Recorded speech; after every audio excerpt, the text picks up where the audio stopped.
বাংলাদেশের সিনেমা জগতের রাজা শাকিব খান আর পুরো দুনিয়ার ইউটিউব সাম্রাজ্যের রাজা মিস্টার বিস্ট।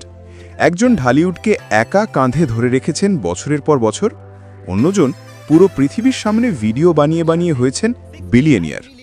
কিন্তু প্রশ্ন হলো, আসলেই কে বেশি ধনী?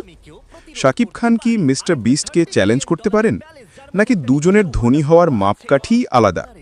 আজকে আমরা দেখব আয়, সম্পত্তি, জনপ্রিয়তা, গ্লোবাল প্রভাব সব মিলিয়ে চূড়ান্ত তুলনা। তাই ভিডিওর শেষ পর্যন্ত থাকুন, আপনার ধারণাটা পুরো পাল্টে যাবে। শাকিব খান, বাংলাদেশের ঢালিউড কিং। শাকিব খান বাংলাদেশে এমন মানুষ খুঁজে পাওয়া মুশকিল যার নাম শোনেনি।